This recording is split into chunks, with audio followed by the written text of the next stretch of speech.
Imtiaz Ali, one of my most favourite modern day directors in Bollywood.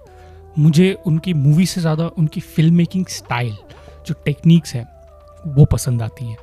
मोटी मोटी बात है, जैसे वो फिल्म बनाते हैं जिस तरीके की, आई रियली एन्जॉयड। क्या उनकी डायरेक्शन में कमी रहती है? जी बिल्कुल, बहुत कमियाँ रहती हैं, वो भी मैं बताऊँगा। बट मुझे इम्तियाज़ अली क्यों इतने पसंद है, लिटिल डिटेल्स जो उनकी मूवीज़ में होती हैं, मैं उसमें थोड़ा सा आपको डिटेल में एक्सप्लेन करूँगा उनकी शुरुआत से ही। तो उनका डेब्यू हुआ था मूवी में सोचा ना था से, जो कि मैंने नहीं देखी, जबकि मैंने सुना it's one of his best films. फिर आई जब वी मेट। जब वी मेट हमें इतनी पसंद क्यों आती है? बहुत ही सिंपल सी लव स्टोरी है, बहुत बार हम ऐसी मूवीज़ देख चुके हैं। क्या स्क्रिप्ट अच्छी थी, क्या डायरेक्शन अच्छा था। Now let me tell you, Imtiaz Ali इतने इंटेलिजेंट डायरेक्टर हैं कि जब वी मेट में वो एक गाने में पूरी मूवी बता देते हैं, बट कोई नोटिस नहीं करता।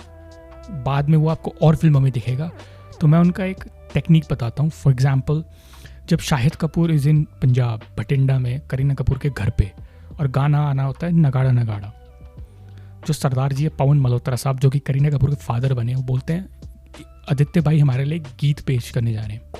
अब गीत के दो मतलब हैं। गीत is the name of Kareena Kapoor, जो कि हीरोइन है मूवी की, एंड गीत मीन्स सॉन्ग। अब ये क्यों इतना इंपॉर्टेंट है मैं बताता हूँ। जो आप नगाड़ा का गाना सुनो, उसमें लिरिक्स क्या हैं, वो पूरी कहानी करीना कपूर की है। बचपन से उसका एक दीवाना था, उसका काम गली के आशिक परे हटाना था, दिल से जिसको मान रहा था अपने दिल की रानी को, वो यारो किसी पे और मर जानी थी। अब आप देखो, बचपन में एक वो सरदार जी दिखाया कि एक इनकी शादी होनी थी, और पर ये भी दिखाया, बता दिया कि she had another lover which was Anshuman. कहानी बता दी। उसके रूप से कत्ल हुए तो चर्चा शुरू हुआ। अब रूप किसका नाम है? करीना कपूर सिस्टर, जो उसमें बनी थी सौम्या टंडन, जिनका एक्ट्रेस का नाम है। रूप जब देख लेते उनको भागते हुए, तभी चर्चा शुरू होता है ना कि जो आदित्य और गीत भाग गए हैं, दे लव ईच अदर और वो लवर्स हैं। अंशुमन की स्टोरी बीच में आती भी नहीं है, इसलिए हम एंड में वो सरप्राइज दिखता है। तो उसके रूप से कत्ल, चर्चा तभी शुरू होता है ना पूरे फैमिली में।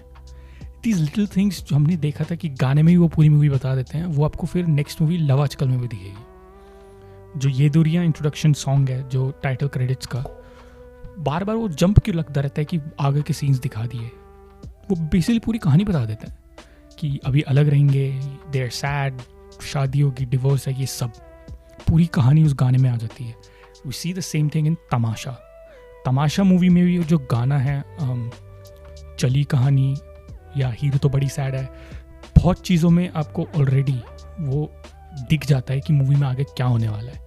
He is very good at showing कि आगे मूवी में क्या होगा गाने के जरिए। तो मुझे बहुत पसंद आता है उनकी फिल्म मेकिंग में कि through music he says more than what the movie is going to be about and what the movie is about. ऐसे कितने डायरेक्टर्स हैं जो पहले रिवील कर देते हैं चीज़ें सीक्रेटली। आई थिंक रॉकस्टार में भी एक गाना था शुरुआत में, जो भी मैं कहना चाहूँ बर्बाद करे अल्फाज मेरे। एक शुरुआत में एक और गाना था, फिर से उड़ चला, उसमें भी वो सीन है। इट्स सो ब्यूटिफुल टू सी, जिस हिसाब से वो बता देते हैं कहानी। He is not hesitant. I think जब हैरी मेट सेजल में भी सफ़र का ही था, मैं सफ़र करा, उसमें भी है, और बहुत ऐसे चीज़ें करी हैं उन्हें।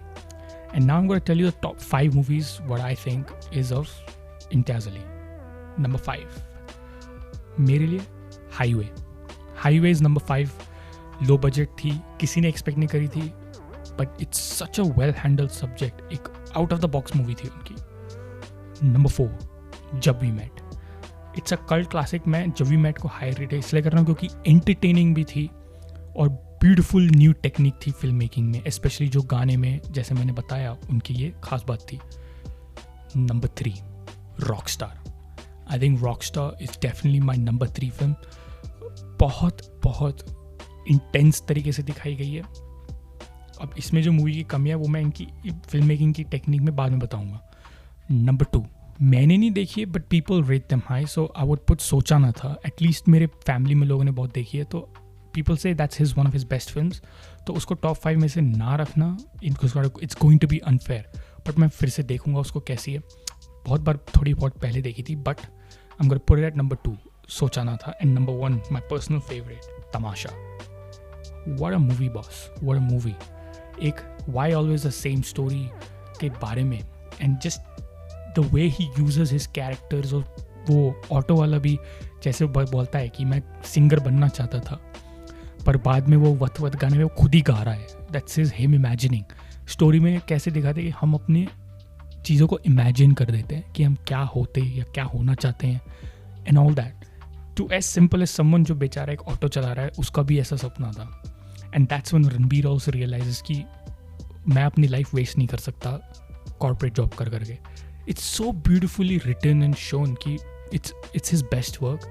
सैडली जो फाइनेंशियली इतनी नहीं चल पाई थी, बट तमाशा के लिए बहुत पोलर ओपिनियंस हैं, या तो बहुत पसंद आती है या बिल्कुल पसंद नहीं आती, या तो समझ भी आती है या बिल्कुल समझ में नहीं आती।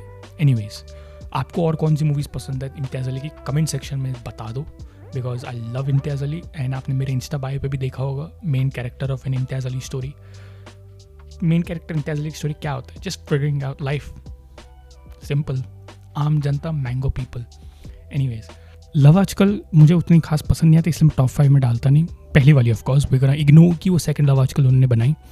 पर लव आजकल में एक और खूबसूरत चीज़ थी जो इम्तियाज़ अली जाने जाते हैं टू सटलनेस, वो चाय और कॉफ़ी का, ब्लैक कॉफ़ी एंड जो चाय पी रहे होते हैं, आई थिंक ब्लैक टी दिखाई गई है। आप दोनों फेजेस में मूवीज़ में देखो, the hero loves that drink, जो हीरोइन को बिल्कुल कड़वी लगती है, पसंद नहीं आती, बट बिकॉज कई बार हम ये जो वो याद कर रही होती हैं अपने उस लवर को, दे ड्रिंक दैट ड्रिंक, उनकी याद में they drink it even though they hate black coffee and black T, पर वो पीती हैं। जो पास्ट में सैफ अली खान के साथ जो लवर का कैरेक्टर था, जो जिजल मेंटरो का, और जो मॉडर्न डे दीपिका पादुकोण भी पी रही होती है। अगर आप ये नोटिस करो कि वो ऐसा दिखाया गया है, how we connect to certain emotion, कि वो पसंद भी नहीं है but because in the memory of the lover वो पीती हैं। यार एक और ख़ास बात, पुराने ज़माने के में कैसे दिखाया कि ब्लैक टी, एंड इस ज़माने में black coffee, generation gap, generation को एक नई तरीके से दिखाना। आजकल कॉफ़ी का ज़्यादा ज़माना है तरीके से, कितना खूबसूरत एक चाय और कॉफ़ी में वो चीज़ें बता गए। That's again Imtiaz Ali beauty. जो इम्तियाज़ अली की वीकनेस देखी है मैंने, इट्स ऑलवेज की फर्स्ट हाफ क्रिस्प और इंटेंस रहती है एंड सेकेंड हाफ थोड़ी सी लंबी खिंच जाती है। ये मैंने जब वी मेट में देखा था, ये मैंने रॉक स्टार में देखा था, ये मैंने लव आजकल में देखा था, तमाशा में देखा था, even Jab Harry Met Sejal which was a low standard film according to Imtiaz Ali standards, उसमें भी ऐसा देखा था।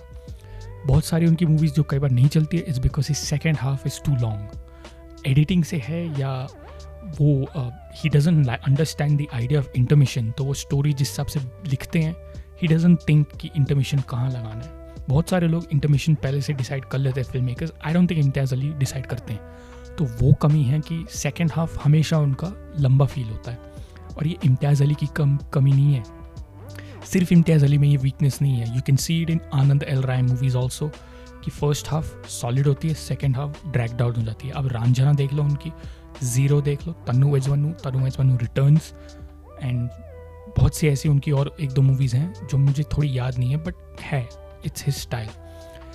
आनंद एल राय साहब के बारे में किसी और दिन वीडियो बनाएंगे, but Imtiaz Ali has that issue as well. तो काफ़ी फिल्म मेकर्स ऐसे होते हैं। एंड और भी क्या पसंद है मुझे इम्तियाज़ अली का, कि ही लेट्स द ऑडियंस सी कि मूवी में क्या चल रहा है, वर्सेस की हर चीज़ ऑब्वियसली बता देना। फॉर एग्जाम्पल, जैसे मैंने जब वी मेट का वो बताया था कि गाने में पूरी कहानी बता देते हैं, एंड जो ऑब्वियस चीज़ें नहीं बतानी होती, he tells it through silence या tells it through movie, through characters, कि उसमें और भी ज़्यादा डीप मीनिंगफुल। रॉकस्टार में काफ़ी था वो, एक डायलॉग था, दो परिंदों को ढूंढ रहा हूँ, जो नादान परिंदे क्या है, वो दो परिंदे, परियां शहर सब तरीके से होने लगा, बसने लगा, मैं उन परिंदों को ढूंढ रहा हूँ। It's in the middle of शटाहक का गाना, वो किसके लिए रिलेटेड है? It's to Ranbir and Nargis character, कि पहले सब ठीक था, पर अब जब सब तरीके से होने लगा, which means he became a rock star, और वो शादी करके चली गई, अब मैं उसको ढूंढ रहा हूँ। I want to get that Nadaan Parinde back, जो इनोसेंट थे, जिनको कुछ ज़्यादा चाहिए नहीं था, they just were having fun in life, वो इनोसेंस ढूंढ रहा हूँ। ये बात आप बता भी सकते हो डायलॉग के थ्रू, बट वो एक छोटे से मेटाफोर में बता गए। That's the beauty of Imtiaz Ali, and that's why he will always be one of my most favourite directors in Bollywood. Thank you for watching.